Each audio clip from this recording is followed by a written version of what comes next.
علیہ السلام نے پوچھا یا اللہ جب تو ناراض ہوتا ہے ہمیں کیسے پتہ چلے کہ تو آج کل اپنے بندوں سے ناراض ہے؟ تو اللہ تعالیٰ نے فرمایا جب میں ناراض ہوتا ہوں حکومت بے وقوفوں کو دیتا ہوں، اجعل الملک فی صفہائہم، حکومت بے وقوفوں کو دیتا ہوں، والمال فی بخلائہم، اور پیسہ بخیلوں کو دیتا ہوں جو ذرا گن گن کے خوش ہوتے رہیں، اور بارشیں بے وقت کرتا ہوں، بارشیں بے موسم کی ہو جاتی ہیں، پیسہ بخیلوں کے پاس، حکومت نکموں کے پاس۔ کہ اللہ جب تو راضی ہوتا ہے تو اس کی کیا نشانی؟ تو اس کی نشانی یہ ہے کہ اجعل الملک فی حلمائہم، حکومت سمجھدار اور نیک لوگوں کو دیتا، والمال فی سمحائہم، اور پیسہ سخیوں کو دیتا ہوں، اور بارشیں وقت پہ کرتا ہوں۔ تو موسیٰ سمجھو میں اپنے بندوں سے راضی ہو چکا۔ تو اطعام الطعام میں اشارہ سخی بنو، سخی بنو۔ اللہ تعالیٰ کی ایک وی آئی پی جنت ہے جس کا نام ہے جنت الفردوس۔ اللہ نے باقی جنتیں بنائیں کن کن کن، جنت الفردوس بنائی اپنے ہاتھوں سے، کیا چیز بنائی ہوگی؟ تو اللہ نے کہا وعزتی وجلالی لا یجاورنی فیکی بخیل، اے جنت مجھے اپنے عزت و جلال کی قسم تیرے اندر بخیل نہیں جا سکتا، مرد یا عورت بخیل نہیں جا سکتا، سخی جائے گا، بخیل نہیں جا سکتا۔ بخیل سے اللہ کی دوستی لگ نہیں سکتی اور سخی سے ٹوٹ نہیں سکتی۔ شیطان کہتا ہے میں عبادت گزار اور بخیل ہو تو مجھے کوئی ڈر نہیں لگتا، یہ آپ پہ ہی مارا جائے گا، یہ کہتے ہیں آپ پہ جا بیٹھانا ہے، یہ جو پیسے کی کشش اس کو مار دے گی۔ اور نافرمان سخی سے ڈرتا رہتا ہوں کہ پتہ نہیں کب بخشا جائے، پتہ نہیں کب بخشا جائے، کب سخاوت کو اللہ پسند کر کے چلو پار کر دو۔ اچھا، جبریل پوچھتے ہیں یا رسول اللہ مل ایمان، ایمان کیا ہے؟ تو آپ نے فرمایا ان تؤمن باللہ وملائکتہ وکتبہ ورسلہ وبالبعث بعد الموت۔ ایمان عقیدہ، اللہ پر، فرشتوں پر، کتابوں پر، رسولوں پر، موت کے بعد کی زندگی۔ یہ مدینے کا سوال ہے۔ اب آخری حج کا سوال ہے یا رسول اللہ مل ایمان۔ پہلے سوال کرنے والے جبریل ہیں اور یہ سوال کرنے والے عمر بن عبس ہیں۔ یا رسول اللہ مل ایمان، ایمان کیا ہے؟ تو آپ نے کیا جواب دیا؟ الصبر والسماح، الصبر والسماح۔ اب چھت بتا رہے ہیں کہ ایمان یہ ہے صبر کر اور معاف کر، صبر کر اور معاف کر۔ میرے بھائی بہنوں، میرے رب کی قسم، جیسے یہ ہے نا وجعلنا من الماء كل شيء حي افلا يؤمنون، اللہ نے ہر جاندار کا لازمی جز پانی بنایا۔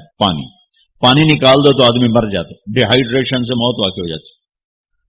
ہر جاندار کا لازمی جز پانی، دین کی تمام صفات کا لازمی جز صبر، صبر نکال دو تو سارا دین کچرا بن جاتا، صبر نکال دو۔ تو میرے نبی نے فرمایا ایمان کیا ہے؟ صبر کرنا، معاف کرنا۔ معاف وہی کرے گا جو صبر کرے گا، جسے صبر نہیں آتا اسے معاف کرنا بھی نہیں آتا۔ تو ایمان قیامت کے دن اعلان ہوگا صبر والے کھڑے ہو جاؤ، تھوڑی سی جماعت کھڑی ہوگی، بلکہ چلو جنت میں جاؤ۔ ان کو اللہ بغیر حساب کے جنت میں ڈال دے گا۔ اور جب آپ صبر کرتے ہیں تو ایک طاقت بنتا ہے، لوگوں کی منفی چیزوں کو آپ اپنے اندر سہتے ہیں، برداشت کرتے ہیں۔ صبر اس کو پروسیس کرتا ہے، پھر وہ طاقت بنا کے آپ کے اندر سے باہر پھینکتا ہے، جو پہاڑوں میں سوراخ کر دیتی ہے اگر ہم صبر کرنا سیکھ اور معاف کرنا سیکھ۔ 21 برس قتل کرنے والوں کے منصوبے بنانے والے اہل مکہ، آپ نے ایک بول پہ فرمایا جاؤ معاف کی، کمال۔ 21 برس قتل کے پیچھے پھرتے رہے۔ جنگ خندق کے فوراً بعد مکہ میں قحط آ گیا تو ہمارے نبی نے 300 دینار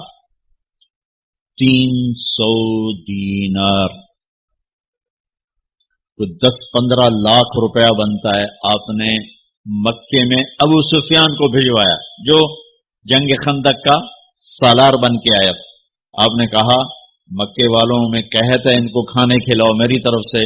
تو ابو سفیان کہنے لگے واہ محمد تیرے قربان جاؤں، ہم تجھے قتل کرنے کے پیچھے پھر رہے ہیں تو ہمیں کھانے کھلاتا پھرتا ہے. یہ میرے نبی کے اخلاق ہے، میرے نبی کو معاف کرنا ہے. آپ سوئے ہوئے ہیں، آپ کی تلوار اٹھا کر ایک بدو نے آپ کے تسلی میں ماری، آپ اٹھ کے بیٹھ گئے تو کہنے کا کون بچائے گا، یعنی میں تیار ہو جا. تو آپ نے کہا اللہ. آپ نے کہا اللہ، تو اس کا ہاتھ کانپا اور تلوار گر گئی. تب آپ نے اٹھا لی، آپ نے ایسے سیدھی کی، اب تو بچا، تو بتا تجھے کون بچائے. وہ کہنے لگا میں تو ہی بچاؤنا ہے اور کہیں بچاؤنا. تو آپ نے کہا کلمہ پڑھتے ہو؟ کہنے لگا نہیں پڑھتا. اب تو آپ اس کی گردن اڑوا دے، یہ خود ہی اڑا دیتے جو کرا میں کلمہ نہیں پڑھتا ہوں. قتل کے ارادے سے آنا ہی اس کے قتل کے لیے کافی تھا. آپ نے فرمایا کلمہ پڑھتے ہو؟ کہنے لگا نہیں. آپ نے کہا جاؤ معاف، جاؤ معاف. صحابہ کے سامنے جاؤ معاف. انسان اور خطا لازمی ہے، اگر معاف کرنا نہ سیکھا تو ہم خود ہی دکھی ہو کے رہ جائیں. لوگوں کے زخم بھلا دو، اللہ پہ ڈال دو، اللہ صلہ دے گا، زندگی پرسکون ہو جائے گی. دیکھو ہم اپنے یہ کرتے پر داغ نہیں لگنے دیتے، اپنے بس سے داغ. کھانا کھانے بیٹھو نیپکن، یہ دیکھو ابھی نیپکن پڑے ہوئے رکھو، اگو رکھو توڑے چولے تو کوئی سالن نہ ڈھہ پاوے. ٹھیک، یہ تو پھر بھی دھل جائے گا. لیکن یہاں داغ لگا، کبھی نفرت کا، کبھی غصے کا، کبھی انتقام کا، کبھی حسد کا، کبھی بغض کا، کبھی کینے کا. انسان سب سے زیادہ اپنی ذات سے محبت کرتا ہے. یہ معمولی سے کپڑے کو داغ سے بچاتے ہو، جو سب سے قیمتی چیز ہے دل جو بادشاہ ہے، اسے بھی تو صاف ستھرا رکھو. جیسے ہم لاکھ زور لگا لیں، ہم کپڑے کو میل سے نہیں بچا سکتے. لاکھ زور لگا لو، لوگوں کے منفی رویے آپ کو توڑے بغیر نہیں چھوڑیں گے.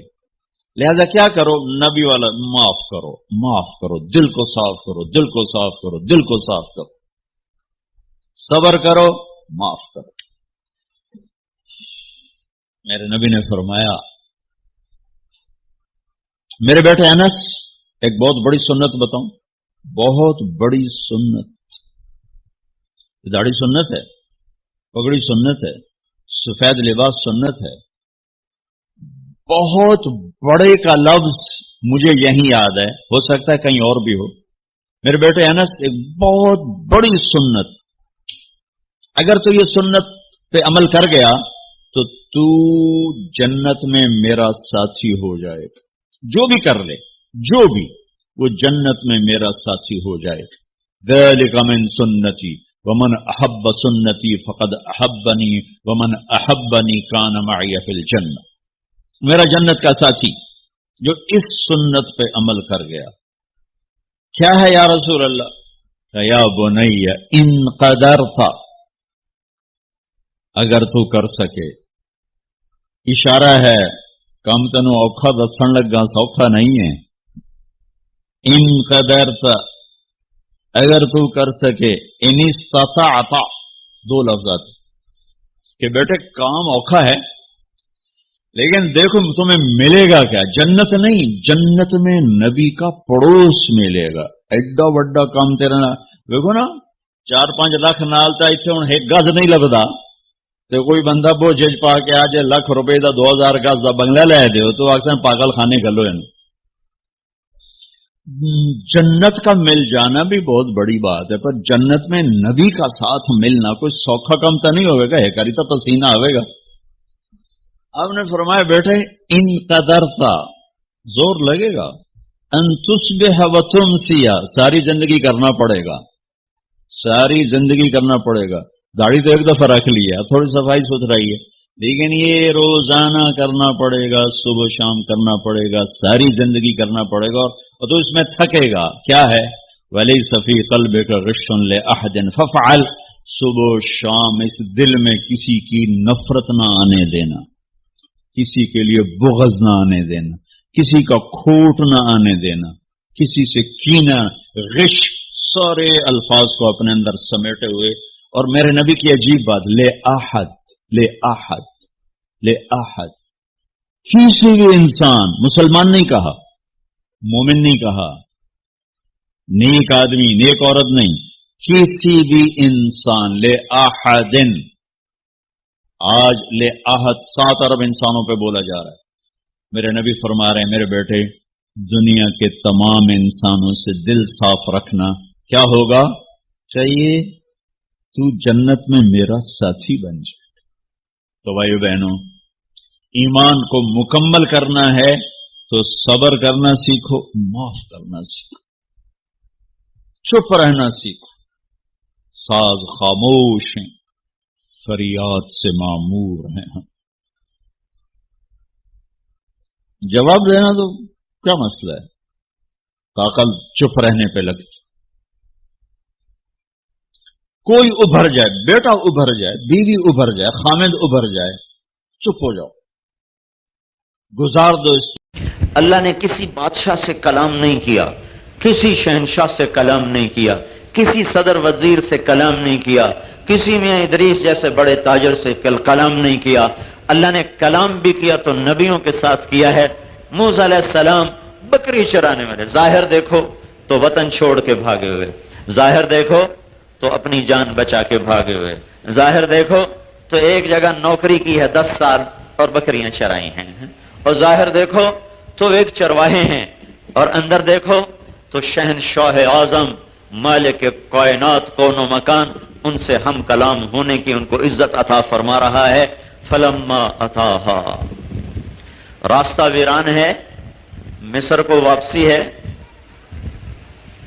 راستہ ویران ہے، مصر کو واپسی ہے، بھول بھلائیوں میں پڑ چکے ہیں، اندھیری رات سرد ہے ٹھٹھرتی ہوئی، دور سے روشنی نظر آتی ہے. بیوی سے کہتے ہیں وہ آگ ہے، میں لے آؤں، میں لے آؤں، اور وہاں کوئی آدمی بھی مل جائے گا تو اس سے راستہ بھی پوچھ لوں گا. وہاں ہاں جاؤ لے آؤ.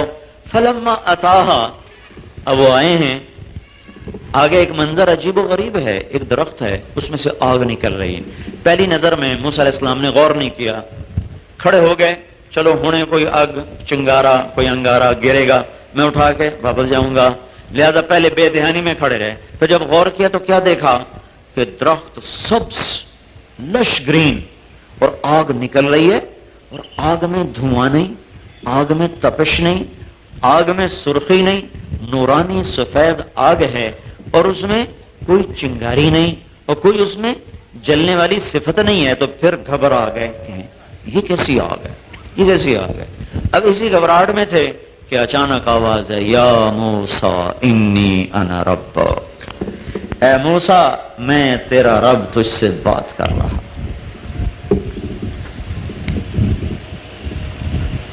کیوں بھائی، کتنی بڑی شان ہوئی. تو نبی کتنا عظیم ہوتا ہے کہ شہنشاہ اعظم رب ان سے کلام کرتا ہے اور کہتا ہے انی انا ربک. کتنی خوبصورت بات ہے، میں تیرا پالنے والا تجھ سے بات کر رہا ہوں.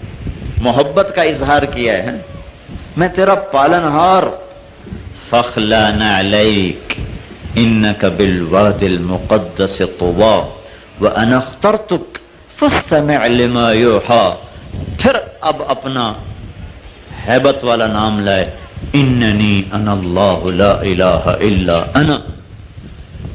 جوتے اتار دے. یہ کیا کہا ہے جوتے اتار دے؟ اس کی عام وجہ لکھی ہوئی ہے بھائی آگے، وادی پاک ہے.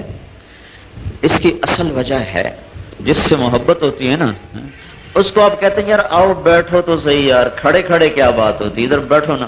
ابھی نہیں جی میری دیر ہو رہا، نہیں نہیں ابھی نہیں جانا، بیٹھو. ابھی ایک ہمارے استاد کے بیٹے آئے، ابھی کی مثال بتا رہا ہوں، ابھی میں اٹھ کے آ رہا ہوں. ہمارے استاد ہیں مولانا نظر الرحمان صاحب، ان کے بیٹے آئے، کہنے لگے جی بس میں نے جانا ہے. میں نے کہا نہیں ابھی بیٹھو.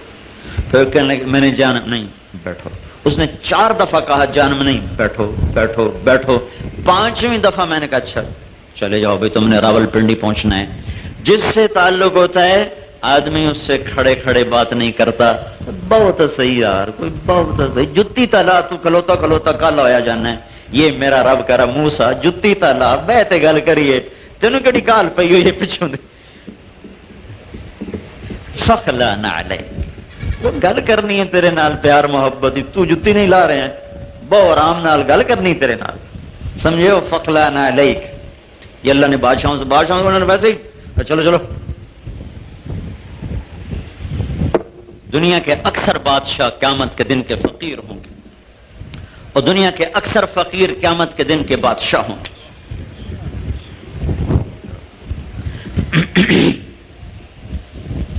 میرا اللہ کہہ رہا ہے میں تیرا رب ہوں، جوتے اتار، تیرے سے بات کرنی ہے، پیار محبت کی بھی، ذمہ داری کی بھی، تجھے نبی بنا چکا ہوں، انا اخترتک، تجھے پسند کر چکا ہوں، پسند، انا اخترتک، انا ایک انا کا لفظ، سبحان اللہ، انا اخترتک، میں خاص طور پر تجھے اپنا بنا چکا ہوں، فاستمع، لہذا سن میں کیا کہنے لگا ہوں، کیا کہنے لگا ہوں، تجھے کام دینے لگا ہوں کہ یہ فرعون کو نہیں پتا، تیری قوم بھی بھول چکی ہے، ان کو بھی نہیں پتا کہ دنیا میں کیوں آئے ہیں، اذهب الى فرعون انه طغى، جا کے کام کر، یہ تیرا کام ہے، جا تو جا کے یہ کام کر، کیا کام کروں، کہ اسے کہے اللہ کی مان لے، انی رسول من رب العالمین، جا اسے کہے کہ میں اللہ کا رسول ہوں اور میں تمہارے پاس اللہ کا پیغام لایا ہوں، یہ اللہ کام دے کے بھیج رہا ہے کہ موسیٰ علیہ السلام کو خوبصورت انداز میں بات فرمائی، پھر اپنی نشانیاں دینا چاہیں تو کہا کہ ادخل یدک، اپنا ہاتھ ادھر لاؤ، کہ نکالو، نکالا، تخرج بیضاء من غیر سوء، دیکھا تو سورج کی طرح روشن چمکتا ہوا، سانپ لاٹھی ہے، زمین پہ ڈالو، انہیں زمین پہ ڈالی، ایسے اژدہا بنا، اور موسیٰ علیہ السلام پہلے تو دلیر بن کے کھڑے رہے، جب اس نے یوں کیا بس پھر جو بھاگے ہیں تو پیچھے مڑ کے نہیں دیکھا، خود قرآن کہہ رہا ہے وَلَّا هَارِبًا وَلَمْ يُعَقِّبْ، موسیٰ علیہ السلام ایسے بھاگے پیچھے مڑ کے نہیں دیکھا، اللہ نے کہا اقبل ولا تخف، واپس آ، ڈرنے کا، نہ میں نہیں ہوں کھلوندا، ڈھک ڈھک ڈھک، پھر اللہ نے کہا خذها ولا تخف، ارے پکڑو مت ڈرو، کہ نہیں یا اللہ اے مینوں کھاندا ہے، میں نہیں کھلوندا، پھر اللہ نے تیسری دفعہ کہا انک من الامنین، میں ضمانت دیتا ہوں کچھ نہیں کہے گا، پکڑو، تو موسیٰ علیہ السلام کھڑے ہو گئے، اب وہ آ رہا ہے ایسے اژدہا، کبھی آپ افریقہ میں جا کے دیکھو، میں نے اژدہا دیکھے وہ تو پورا بکرا کھا جاتے ہیں، پورا بکرا آرام سے گڑپ اندر، تو دیکھنے میں وہ اژدہا تھا، جسامت میں، زہر میں وہ حیہ تھا، تیزی میں وہ جان، ایک ہوتا ہے چھوٹا سانپ اس کو کہتے ہیں جان، وہ بہت تیز دوڑتا ہے، ایک ہوتا ہے حیہ وہ بہت زہریلا ہوتا ہے، ایک ہوتا ہے ثعبان وہ زہریلا نہیں ہوتا ویسے ہی کھا جاتا ہے، تو بڑا لمبا ہوتا ہے، وہ تیز نہیں بھاگ سکتا، تو اس میں تین چیزیں پیدا ہو گئیں، تیز رفتاری میں وہ جان سانپ تھا، زہر میں وہ حیہ تھا، لمبائی چوڑائی میں ثعبان تھا، جب اس نے یوں منہ کھولا تو موسیٰ علیہ السلام پر دہشت تاری اور بھاگے، پھر جب اللہ نے کہا پکڑو میں تیرے ساتھ ہوں، پھر کھڑے ہو گئے، جب وہ قریب آیا تو اپنا ہاتھ اندر کر لیا، اینج کر لیا، نپنا سے کرتے کے اندر ہاتھ کر لیا، ایسے کر، تو اللہ تعالیٰ فرمانے لگے اب تو یہ تیرا آستین تجھے بچا لے گا، کہنے لگے یا اللہ ڈر لگتا ہے، ڈر لگتا، تو اللہ نے کہا تیرا ڈر تھا میں کرنا، اور کی کرنا ہے، چل ہاتھ باہر کر، بس ایسے ہاتھ لگا تھا کہ اللہ نے ڈنڈا بنا کے ہاتھ میں پکڑا دیا، کہ اب تیرا کام بدل گیا ہے، اب بکری چرانا نہیں ہے، اب تیرا کام میرا پیغام پہنچانا ہے، اب تیرا کام بھٹکی انسانیت کو راہ دکھانا ہے، اذهب الى فرعون انه طغى، چل جا فرعون کے پاس۔ دنیا میں موسیٰ علیہ السلام جیسا بھائی کسی کو نہیں ملا، موسیٰ علیہ السلام جیسا بھائی، اللہ کے نبی نے فرمایا موسیٰ علیہ السلام جیسا احسان کوئی بھائی پہ نہ کر سکا کہ اپنے بھائی کے لیے نبوت مانگ لی کہ میرے بھائی کو بھی میرے ساتھ نبی بنا دے، کہ میں اکیلا جانا مجھے مشکل ہو رہا ہے، تو اللہ اچھا چلو ہارون کو بھی تیرے ساتھ نبی بناتا ہوں، اذهبا، اب تم دونوں جاؤ۔ تو موسیٰ علیہ السلام وہاں سے واپس آئے، بیوی سے کہا بھئی اب تو کام ہی بدل گیا ہے، اب تو فرعون کو دعوت دینی ہے۔ انہوں نے کہا دینی ہے تو چلو۔ یہ قافلہ میاں بیوی چلا ہے، مصر پہنچا ہے، بھائی کو ساتھ لیا ہے، اور فرعون کے دربار میں جا کر ان کو پیغام حق سنایا ہے۔ آگے فرعون نے پہچانا ہے، الم نربک فینا ولیدا، اچھا اب وہی تو ہے جو میرے دربار میں پلتا پلتا بڑا ہوا، آج مجھے کہنے آ گیا کہ میں نبی ہوں۔ وَلَبِثْتَ فِينَا مِنْ عُمُرِكَ سِنِينَ، جوانی تیری میرے گھر میں گزری، وَقَتَلْتَ نَفْسًا وَفَعَلْتَ فَعْلَتَكَ الَّتِي فَعَلْتَ، اور تو نے میرا آدمی مار دیا اور یہاں سے بھاگ گیا۔ موسیٰ علیہ السلام کہنے لگے وہ ساری باتیں صحیح ہیں، اب میں وہ موسیٰ نہیں ہوں، اب میں موسیٰ کلیم ہوں۔ کہنے لگا میں تمہیں ابھی جیل میں ڈالتا ہوں۔ کہنے لگے نشانی دکھاؤں؟ کہا دکھاؤ۔ لَئِنِ اتَّخَذْتَ إِلَٰهًا غَيْرِي لَأَجْعَلَنَّكَ مِنَ الْمَسْجُونِينَ، یہاں اپنی تبلیغ چھوڑ، یا میری تبلیغ چلتی ہے، میں رب ہوں، اگر کوئی اور نکالے گا راستہ تو میں جیل میں ڈالوں گا۔ کہنے لگے نشانی دکھاؤں؟ اَوَلَوْ جِئْتُكَ بِشَيْءٍ مُّبِينٍ، تمہیں کوئی بتاؤں مانو گے؟ کہا فَأْتِ بِهِ إِن كُنتَ مِنَ الصَّادِقِينَ، ہے تو دکھاؤ۔ فَأَلْقَىٰ عَصَاهُ، موسیٰ علیہ السلام نے لاٹھی پھینکی، فَإِذَا هِيَ ثُعْبَانٌ مُّبِينٌ، وہ ایک دم ابھرا اور منہ کھولا، اور فرعون کی طرف جو اس نے یوں حملہ کیا تو فرعون اپنے تخت سے اچھل کر پیچھے جا گرا، پیشاب نکل گیا، ساری خدائی پیشاب چی بہ گئی۔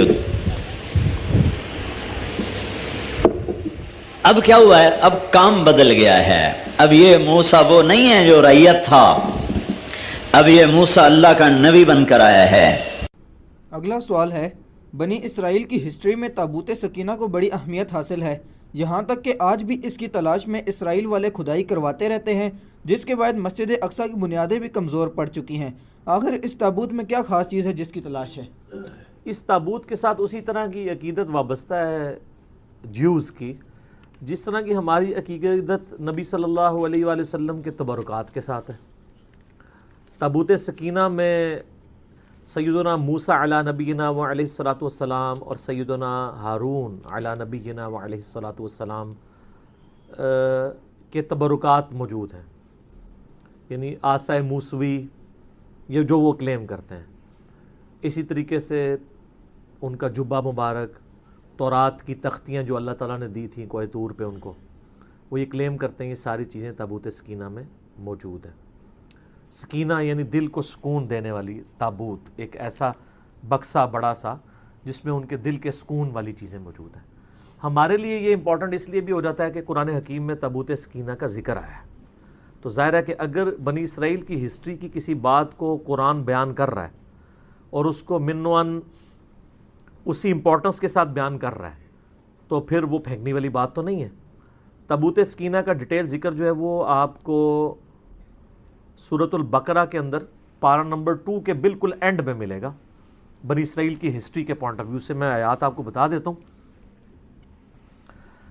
اصل میں بنی اسرائیل کے بارے میں سورہ بنی اسرائیل کے سٹارٹ میں ہے کہ اللہ تعالیٰ نے ان پر 2 عروج اور 2 زوال بھیجے تھے۔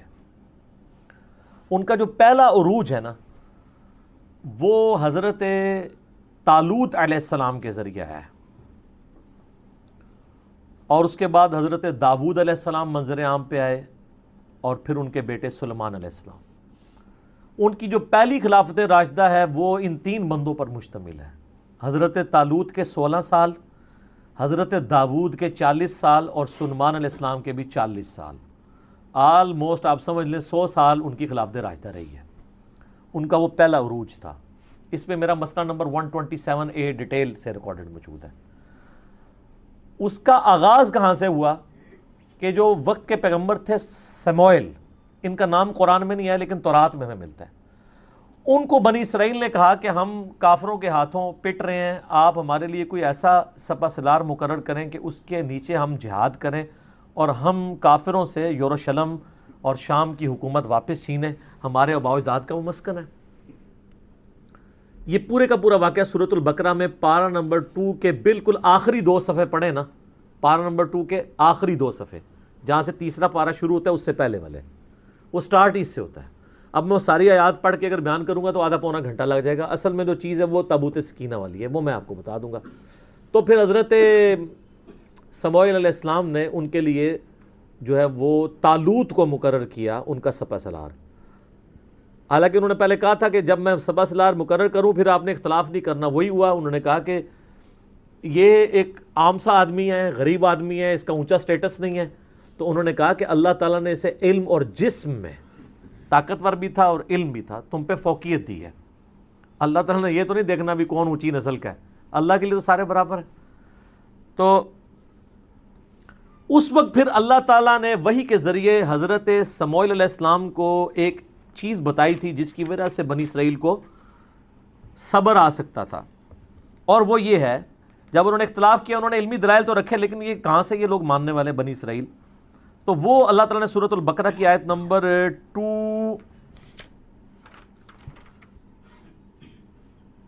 233 آن ورڈ نا, یہ پورا سلسلہ سٹارٹ ہو رہا ہے. 43 پارہ نمبر 2 کے اینڈ پہ, الم تر الی الذین خرجوا من دیارہم وہم الوف. اس کے بعد آگے جا کے آتا ہے وقال لهم نبیہم, اور ان کے پیغمبر نے ان سے کہا, یعنی سموئیل کا نام یہاں پہ نہیں آیا, وہ آپ کو تورات سے ملتا ہے, اولڈ ٹیسٹمنٹ سے. ان اللہ قد بعث لکم طالوت ملکا, کہ بے شک اللہ نے طالوت کو تمہارے لیے بادشاہ مقرر کیا ہے. اچھا, اس سے ملوکیت بھی لوگ ثابت کرتے ہیں. اور بھائی طالوت کو بادشاہ اللہ نے مقرر کیا تھا, بنو امیہ اور بنو عباس کے لوگوں کو اللہ نے نہیں مقرر کیا تھا. وہ تو مسند ابی جعلہ میں حدیث ہے صحیح سند کے ساتھ, نبی علیہ السلام نے اپنی وفات سے چند دن پہلے خواب میں دیکھا کہ بنو مروان کے بندر میرے ممبر پر کود رہے ہیں. اور ابو ہریرہ کہتے ہیں پھر آپ علیہ السلام اپنی وفات تک مسکرائے نہیں. ان حکمرانوں کو تو نبی علیہ السلام بندر کہہ کے گئے ہیں. ان کی ملوکیت قرآن سے ثابت کرتے ہیں بھئی یہ اللہ نے بادشاہ مقرر کیا تھا, داؤد کو اللہ نے بادشاہ مقرر کیا تھا. یہ دو ڈیفرنٹ چیزیں, کیونکہ اسی کی تفسیر میں نا وہ سعودیہ والا جو قرآن ہے نا, صلاح الدین یوسف والا, انہوں نے اس میں سے یہ تحریف ہر بندے نے کی ہے تفسیر میں, یہ ذہن میں رکھیے گا. اپنی اپنی نوکری سب نے سیدھی کی ہوئی ہے. اگر بریلویوں نے ڈنڈیاں ماری ہیں تو اہل حدیثوں نے بھی ماری ہیں, دیوبندیوں نے بھی ماری ہیں, شیعہ نے بھی ماری ہے. ہم نہیں مارتے. کیوں؟ کیونکہ نام ہے بابی, نام ہے بابی, میں ہوں مسلم, علمی کتابی. اچھا جی, قالوا انا یکون لہ الملک علینا ونحن احق بالملک, وہ کہنے لگے یہ ہم پہ کیسے بادشاہت کر سکتا ہے جبکہ ہم زیادہ حقدار ہیں. ولم یؤت سعہ, جبکہ اللہ تعالیٰ نے اسے کوئی وسعت نہیں دی, من المال, مال میں سے. قال ان اللہ اصطفاہ, انہوں نے کہا اللہ نے چنا ہے. یہ بنو امیہ بنو عباس کو اللہ نے نہیں چنا, ان کو اللہ نے چنا ہے. علیکم, تم پر. وزادہ بسطۃ فی العلم والجسم, اور دیکھو اس کو کشادگی دی ہے تم پر علم اور جسم کے ذریعے, طاقتور بھی ہے علم والا بھی, یہ کرائٹیریا ہے. واللہ یؤتی ملکہ من یشاء, اللہ جسے چاہتا ہے اپنا ملک دیتا ہے. واللہ واسع علیم, اللہ تعالیٰ وسعت والا علم والا ہے. وقال لهم نبیہم, پھر ان کے نبی نے ان سے کہا, ان آیت ملکہ, بے شک اس کی جو حکمرانی کی نشانی یہ ہے, یعنی یہ اللہ کی طرف سے اللہ کی تائید طالوت کو حاصل ہے, اس کی نشانی یہ ہے این یاتیکم التابوت, کہ تمہارے پاس وہ تابوت آ جائے گا واپس, فیہ سکینہ, جس میں تمہارے لیے دل کا سکون ہے. یہ تابوت سکینہ کا لفظ یہاں سے لیا ہے, من ربکم, تمہاری طرف, تمہارے رب کی طرف سے. وبقیۃ مما ترک آل موسیٰ و آل ہارون, جس کے اندر موسیٰ علیہ السلام اور ہارون علیہ السلام کے چھوڑے ہوئے یعنی تبرکات آپ کہہ لیں اس کو, یا اس کے یعنی باقیات موجود ہیں. تحملہ الملائکہ, اس کو اٹھائے ہوئے آئیں گے فرشتے. ان فی ذلک لآیۃ لکم ان کنتم مؤمنین, اس میں اللہ تعالیٰ کی طرف سے تمہارے لیے نشانی ہوگی اگر تم واقعی سچے ایمان لانے والے ہو. کہ یہ جسٹیفائی کر دے گا, وہ تابوت سکینہ ان سے چھین چکا تھا, کیونکہ کافروں نے جب ان پہ قبضہ کیا وہ تابوت بھی ساتھ اٹھا کے لے گئے. انہوں نے کہا انہوں نے اتنا سنبھال کے رکھا ہے, وہ قیمتی چیز ہے. جس طرح آپ کا وہ کہتے ہیں نالائن شریف چوری ہو گئے بادشاہی مسجد سے, 14-15 سال ہو چکے ہیں, تو وہ اٹھا کے لے گئے. اب اللہ تعالیٰ نے نشانی ظاہر کرنی تھی, تو وہاں پہ اللہ کا کرنا کیا ہوا, یہ آپ کو ڈیٹیلز پھر اسرائیلی روایتوں میں ملیں گے. وہاں پہ کافروں کے ہاں طاعون کا مرض, پلیگ کی وبا پھیل گئی, طاعون کی, اس میں لاکھوں لوگ مرتے تھے. تو ان کو ان کے بڑے بزرگوں نے نجومیوں نے، انہوں نے کہا کہ یار یہ جو تم لوگ تابوت اٹھا کے لے آئے ہو نا، اس کی نوست پڑی ہے تم پہ، تو اس کو تابوت کو نا اس سے جان چھڑاؤ، یہ اس کی وجہ سے یہاں پہ طاعون کا مرض پھیلا ہے۔ تو انہوں نے ایک بڑا سا گڈھا لیا، اس کے آگے 2 بڑے بیل باندھے، اس پہ وہ بڑا سا وہ تابوت رکھا، اور یہ 10 کمانڈمنٹس فلم بنی ہوئی ہے ہالی ووڈ کی، انہوں نے اس میں فلمائی ہوئی چیزیں، اس کے اوپر انہوں نے اس کو لاد کے ہانک دیا، اور وہ جناب وہ اب بیلوں کو ساتھ انہوں نے بندہ شندہ اٹیچ کر دیا، بعد میں وہ بیل بھی انہوں نے چھڑوا کے ایک جگہ پہ اس کو کر دیا۔ اب واللہ عالم وہ یعنی فرشتے ہی ان بیلوں کو ہانک کے اس طرف لے کے آئے، بل قرآن تو کہتے ہیں نا فرشتے اٹھائے ہوئے لائیں گے، این ممکن ہے کہ یعنی فرشتے اس کو ہانک کے لائیں، فزیکلی فرشتے نہ ان کو نظر آئے ہوں، کیونکہ وہ تو بنی اسرائیل ہمیشہ کہتے تھے ہم نے فرشتے دیکھنے ہیں، فرشتے انہوں نے دیکھے، بلکہ یہ نشانی ظاہر ہوئی کہ وہ تابوت سکینہ ان کے پاس واپس آ گیا، ان کو یقین آ گیا اچھا اب ہمارے پاس تبرک آ گیا، اونٹتے اسی جنگ جیتیے۔ پہلے تو وہ ڈرپوک ہوئے تھے، ویسے بعد میں بھی ڈرپوک ہی رہے، صرف 313 لوگ ہی ساتھ رہے، بخاری میں آتا ہے صرف 300 پلس لوگ۔ ہمارے غزوہ بدر میں بھی صحابہ کرام کی تعداد 313 تھی، اور ان کے غزوہ بدر میں جو طالوت اور جالوت کی جنگ ہوئی تھی، تو اب یہ طالوت کے مقابلے پہ جالوت فوج لے کے آیا، آپ کو تورات میں گولیت اس کا انگلش میں نام ملے گا، جالوت اتنا اونچا اس کا قد تھا، باقی بنی اسرائیل کے فوجی تو بمشکل اس کی پنڈلیوں تک آتے تھے، اتنا اس کا قد تھا، پورے جسم پہ زرہ پہنی ہوئی ہوتی تھی اس نے، اور صرف ایک آنکھ اس کی ہوتی تھی جو ننگی ہوتی تھی دیکھنے کے لیے، باقی پورے جسم پہ لویا، آپ اس پہ تلوار کیا چلائیں گے، وہ تو ہاتھ سے پکڑ کے فوجی بار پھینک دیتا تھا، اتنا طاقتور تھا۔ تو حضرت داؤد علیہ السلام اس وقت ان کی عمر ہارڈلی 16-17 سال تھی، یہ گڈریے تھے، یعنی بھیڑ بکریاں پالا کرتے تھے، بچپن سے چونکہ ان کا یہ ایک ذریعہ تھا، ان کے پاس ایک گوپیا ہوتا تھا، یہ ساری ڈیٹیل آپ کو تورات میں اسرائیلی روایتوں میں ملے گی۔ گوپیا اس طرح ہوتا تھا کہ جیسے آپ یہ گلیل ہوتی ہے نا، اس میں آپ یوں پھینکتے ہیں، ایک گوپیا ہوتا ہے کہ آپ ایک چمڑے کا ایک سمجھ لیں دستانہ بنا ہوا، جس کے دوسرے اینڈ کے اوپر ایک رسی، اس میں وہ پتھر ڈال کے نا اس دستانے کو یوں گھماتے تھے نا، پر یوں کر کے پھینکتے تھے نا، تو ان کا نشانہ اتنا پکا تھا کہ وہ شیروں کے جبڑے توڑ دیتے تھے اپنی بکریوں کی حفاظت کرنے کے لیے، شیروں کا شکار کرتے تھے۔ حضرت داؤد علیہ السلام 16 سال عمر تھی۔ اچھا، تو اب ظاہر مسلمان خوف کھا گئے اتنی بڑی بلا سامنے دیکھ کے، تو حضرت داؤد علیہ السلام نے کہا اس کو میں قابو کروں گا۔ حضرت داؤد علیہ السلام ایک اونچے مقام پہ کسی پہاڑی یا کوئی ٹیلا تھا اس پہ چڑھ گئے، اور انہوں نے اپنا گوپیا یوں گھمایا، آپ نشانہ دیکھیں وہ ایک ہی آنکھ کھلی ہوئی تھی، اس آنکھ سے اس کے دماغ کے اندر وہ چلا گیا، اور وہ گولیت وہیں پہ مر گیا۔ جالوت، یہ قرآن میں اس کا ذکر بھی ہے نا، وہ جیسے ہی مرا تو وہ کانفیڈنس لوز، بلکہ اس میں الفاظ بھی ہیں تورات میں، حضرت داؤد علیہ السلام نے کہا اس نامختون کو میں دیکھتا ہوں، یعنی بنی اسرائیل جو ہے نا، وہ جو جنٹائلز ہیں نا ادر دین بنی اسرائیل، ان کو نامختون کہتے تھے، یہ ختنے نہیں کرواتے، ہم ابراہیمی ہیں ہم ختنے کرواتے ہیں، تو کافروں کو نامختون کہتے تھے، کہتے میں اس نامختون کو دیکھتا ہوں۔ پھر اس میں اب آپ دیکھیں نا، اس میں اللہ تعالیٰ نے ذکر بھی کیا ہے نا، انہی آیات میں آگے چل کے آتا ہے کہ اللہ تبارک و تعالیٰ نے کس طریقے سے وَقَتَلَ دَاوُودَ جالوت، قتل کر دیا داود نے جالوت کو، وَآتَاهُ اللَّهُ الْمُلْكَ وَالْحِكْمَةَ، تو اللہ نے ان کو بادشاہت اور حکمت، وَعَلَّمَهُ مِمَّا يَشَاءُ، اور اپنے علم میں سے جو چاہا سکھا دیا۔ یعنی پھر حضرت داؤد علیہ السلام منظر عام پہ آ گئے، وہ تو پھر سمجھ لیں آپ مین آف دا میچ قرار پائے نا اس پوری جنگ کے۔ تو پھر حضرت جو طالوت تھے، جو آرمی چیف تھے، انہوں نے اپنی بیٹی کی شادی کر دی حضرت داود کے ساتھ۔ 16 سال تک حضرت طالوت پھر مسلمانوں کے حکمران رہے، جب وہ فوت ہوئے تو ان کے سکسیسر پھر بنے حضرت انہی ساری چیزوں کو تو وہ پلی لیتے ہیں نا شیعہ بھی، وہ کہتے ہیں اگر حضرت طالوت کا داماد جو ہے وہ سکسیسر بنا ہے تو مولا علی کو بھی بننا چاہیے تھا۔ دوسری وہ دلیل اس سے لیتے ہیں کہ دیکھیں قرآن نے کرائٹیریا بتایا ہے کہ کرائٹیریا کسی بندے کا عمر میں بڑا ہونا نہیں ہے، علم اور جسم میں، تو وہ کہتے ہیں حضرت علی بہادری میں بھی باقی صحابہ سے زیادہ تھے اور علم میں بھی زیادہ تھے، تو حضرت علی کا حق بنتا تھا۔ یعنی وہ یہ دلائل قرآن سے بھی پکڑتے ہیں، یہ میں نے ضمناً ذکر کیا، میں اب اس ٹاپک کو انٹینڈڈ چھوڑ رہا ہوں۔ تو وہ سیم یہ والی آیات ہی پڑھ رہے ہوتے ہیں۔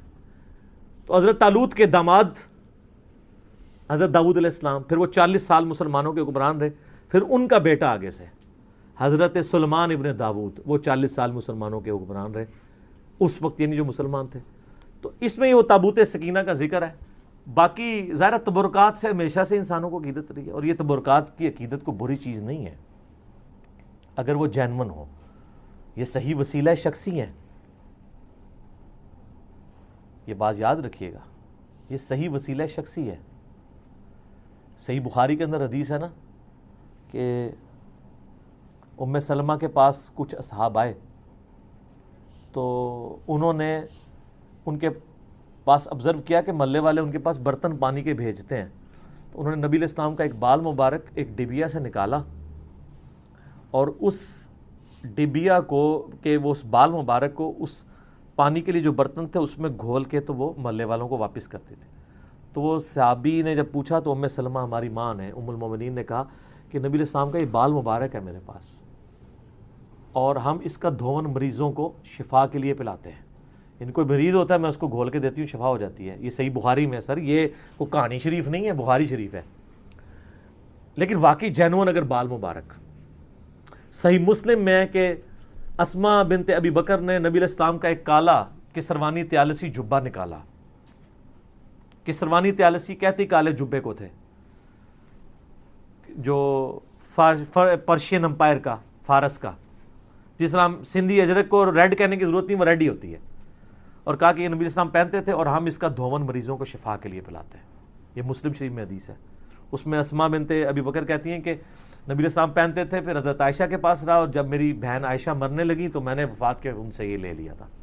تو نبی اسلام کے تبرکات سے صحابہ وسیلہ حاصل کرتے تھے. تابوت سکینہ کا ذکر بھی قرآن میں موجود ہے. بس اب اس کے آگے جو صفرے لوگوں نے لگانے شروع کیے نا کہ کچھ کرنے کی ضرورت نہیں ہے، بس تبرکات پہ ہی چلتے رہو، نہ نماز پڑھنے کی ضرورت ہے نہ کوئی اور کام کرنے کی ضرورت ہے. تو سر پھر تبرکات جن کے پاس کعبہ تھا وہاں پہ بھی جب برے کام آئے تو اس تبرک نے کوئی فائدہ تو نہیں دیا. جس سرزمین میں خانہ کعبہ اور مدینہ شریف سے بڑے کو تبرکات ہیں، جہاں ہمارے نبی علیہ السلام اور ان کے جانسار صحابہ اور اہل بیت کی قبریں ہیں، ان کی جسم دفن ہے. آپ دیکھ رہے ہیں وہاں پہ، کل میں وہ ٹی وی پہ دیکھ رہا تھا اور رات فتح علی نے بھی، اور وہ خبروں میں سن رہا تھا، اور پتہ نہیں کون کون سے آپ کے موسیقار وہاں پہ جا کے وہ جو ہے وہ راتیں لوگوں کی برباد کر رہے ہیں. ادھر جا کے وہاں پہ کلب کھل گئے ہیں، سب کچھ ہونا شروع ہو گیا. تو وہ برکتوں کا تو کوئی فائدہ نہیں. دنیا بقدر ایفرٹ ہے، برے کام کریں گے نتائج آخرت میں بھگتیں گے، دنیا میں بھگتے نہ بھگتے. دنیا میں اللہ نے آپ کے ذمہ کیا کہ آپ نے دین کو اسٹیبلش کرنا ہے. تو تبرکات کا فائدہ تبھی ہے جب کرتوت بھی ٹھیک ہوں، ورنہ تبرکات سے کچھ بھی نہیں ہوگا. ہاں کرتوت ٹھیک ہوں، تبرکات کا وسیلہ ضرور بھی پیش کریں آپ، اس کا فائدہ ہوتا ہے. لیکن جو جعلی تبرکات ہیں نا سر، ہم ان کو نہیں مانتے. یہاں تو نبی علیہ السلام کو چھوڑتے ہی انہوں نے بزرگوں کے تبرکات بنائے ہوئے ہیں. آپ کشف المحجوب میں ابو الحسن خرقانی والا چیپٹر کھولیں تذکرۃ الاولیاء میں، وہ کہتے ہیں جی بازید بستامی جو ہے وہ خلیفہ ہیں امام جعفر صادق کے، اور ابو الحسن خرقانی خلیفہ ہیں بازید بستامی کے. اور کہتے ہیں محمود غزنوی نے جب یہاں پہ حملہ کیا تو وہ اس کے حملے ناکام ہوتے تھے، تو ابو الحسن خرقانی کا کرتا اس کے پاس موجود تھا. ایک دن اس نے کرتا پکڑ کے اس کرتے کے وسیلے سے دعا کی تو محمود غزنوی کو فتح ہو گئی. سبحان اللہ. اچھا وہ کہتے ہیں فتح ہو گئی تو رات کو ابو الحسن خرقانی خواب میں آئے. انہوں نے کہا تو نے میرے کرتے کی اتنی کم قیمت لگائی ہے. ذرا گال سننی کہانی، میں تو کہانی جتنے بھی لبے گی تو میں کٹ کے برے ماراں گا. یہ بریلوی دیوبندی دونوں تذکرۃ الاولیاء چھاپ رہے ہیں.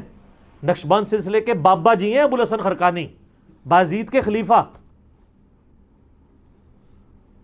تو ان کا حضرت کیسے، ان کا تو اگر یہ کرتا پکڑ کے یہ کہتا نا کہ قیامت تک اس سرزمین پہ کوئی کافر نہ بچے، سارے مسلمان ہو جائیں، تو اس کرتے کی برکت سے سارے مسلمان ہو جاتے ہیں. یار یہ اگر کہانی چلتی تھی تو اسما بنت ابی بکر جو کالا طیالسی جبہ نکال رہی ہیں جو صحیح مسلم میں آتا ہے، تو یہ قادسیہ اور یرموک لڑنے کی صحابہ کو ضرورت کیا تھی؟ قادسیہ میں رسول اللہ کا کرتا لے جاتے اور دعا کرتے، وہ سارے مسلمان ہو جاتے.